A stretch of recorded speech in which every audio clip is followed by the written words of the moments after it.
Okay, Monday, 9th of December, 2024. So Adrian's daily vlog, sharing smart stuff men should know. Money Monday, Bitcoin and the other stuff, everything else.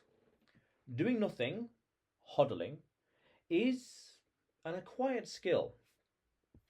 So in the Bitcoin space, as a general rule of thumb, you need to be thinking long term for reasons. And the longer term you're thinking, the better. 3 years plus. People will throw around different numbers. 3, 5, 8, 10. The principle, the longer the better. But it's a good minimum, 3 years plus. Ideally, well, forever. But that's a whole other conversation, forever. But the long term, the better. So that means that you rub up against the idea of HODL, HODL. Hold on to dear life. Nice little meme that's permeated the Bitcoin space. A very consistent, long, strong, very recognizable meme. Very nice. Now, hodling is a bit of an acquired skill. You have to, basically, on paper, do nothing.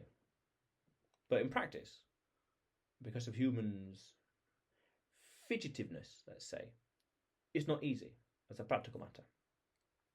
But it's an acquired skill. Now, fundamentally, I think it's worth understanding that a nice principle from Mr. Buffett that I picked up years ago: price is what you pay, value is what you get. So the price of something, anything, can go wherever it wants to go. Up there, down there, loop-de-loop, whatever else. But the value you get for something is the same. So if something's selling much higher than the 52-week average, whoa, selling at a premium. But if it's selling lower than the average 52-week, selling at a discount, but the item itself is still the same. A good example of this is in the supermarket. When something's on sale, usually £1, but today, 50 pence. A 50% discount. Very nice.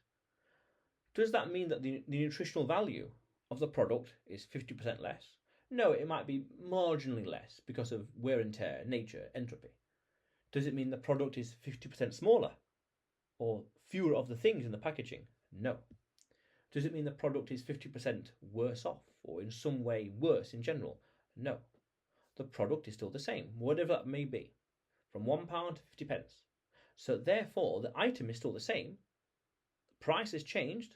Price is what you pay, £1, 50 pence, but value is still the same. This thing, it might have changed marginally. Nutritional value, for example, wear and tear, marginally changed, but nowhere near as much as this 50% drop.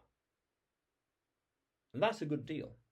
50% off for more or less indistinguishably the same product. Now, take that exact same principle and apply it to Bitcoin when hodling. The price can do whatever it wants to do, but the value, what you get, is still the same. The code is the code. The 10 first principles are still in play. The ecosystem is the same. It's growing, but it's the same. Everything is the same, but the price over here, the emotional world, the speculative world, the gambling world, in the short term, is all over the place. But the value is still the same, what you get, whether it's here or there or wherever it is, no matter where the price is, higher highs, lower lows, higher highs, whatever else, all the combinations, still the same. That shows you, mathematically, it's possible to hodl, because the thing is still the same, and if it's dropping down in price, still the same. It hasn't changed. So then, what can you do when the price goes down? Well, that's for you to decide, but the point still stands. Now, there's another concept from Mr. Buffett. I remembered it, but just forgot it just now. That's worth understanding with regards to the asset. Price, what you pay, values what you get. Something else. We'll come back to it in a few moments. Now, when you understand that the value is still the same, that means it's easier to weather the storm of the bear market, for example, because it's exactly the same product. Now, of course, as a practical matter, you want to secure income elsewhere, job, whatever else, so that you can continue your lifestyle. That's very important. This asset can do what it wants, but you need to be able to secure your own lifestyle, because the Bitcoin has to be the last line of defense in terms of what to spend in case of whatever. And it has to be spent on something of damn high importance, because you have to weigh the balance, the opportunity cost of spending Bitcoin today versus the future price it will be. It's just pure maths. So it has to be the last line of defense. That way you're spending income and other savings, whatever else, here before you even touch that. That means it makes it easier to save and to hodl for the long term as a practical matter.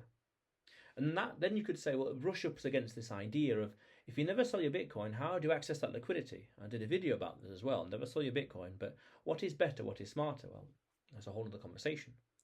But that, very important. When you understand that price is what you pay, value is what you get,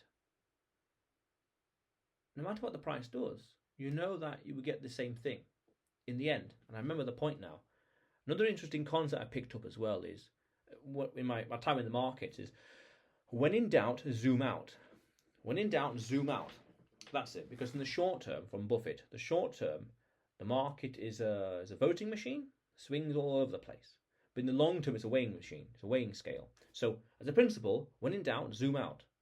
I also find that as a good decision maker, what to do. Looking at the charts, looking at the maths is very important. So, when in doubt, looking at the pattern, all over the charts, all over the place. When in doubt, zoom out.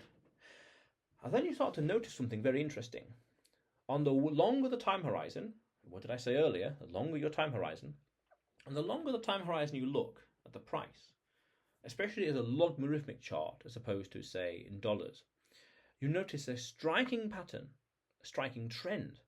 It's a one-directional chart going a certain direction. Okay? Now, what does that tell you? It tells you that the fundamentals, the game theory, are kicking in. The value is still the same. The price can do whatever it wants. It can high highs and high lows. Powerful. So when in doubt, zoom out and understand that historically speaking, as the price has gone one way, that is encouraging to understand and encouraging to remind you to hodl. Because that means that over time, the game theory kicks in, the ecosystem kicks in, the first principles kick in, all these things are kicking in and still present, and it compounds the hash rate. I did a video about this as well. Don't worry about the price, focus on the hash rate. I did one or two videos on that actually, one or two. But when in doubt, zoom out. And then the pattern becomes increasingly clear, and that's encouraging for the future, because then it means, well, just be patient. And then as a practical matter, income, whatever else over here, to service day-to-day needs. And that makes hodling practically easier. And knowing all these principles, price is what you pay, value is what you get, and when in doubt, zoom out. All these things make it mathematically easier to hodl. Because as you understand more of the technology and understand more first principles of markets and maths and finance, whatever else, you understand that, well, doing nothing is, as a practical matter, relatively easy. Yeah, fair enough. So that, worth understanding. So, I did a video about this as well, I think. I'm pretty sure what to do in a bear market as well. Something like that, I remember. Months ago, but yeah. It's powerful. And understanding these things makes it easy to acquire the skill of hodl. Because remember, hodling is doing nothing. On paper, it's just hodl, do nothing. Just in the wallet, do nothing, go fishing. Do something with life, or something else. Powerful stuff. And these principles, these concepts really do help. Yeah. But yes. But otherwise, Adrian's daily vlog, sharing smart stuff men should know. Subscribe for more, and you will see me tomorrow.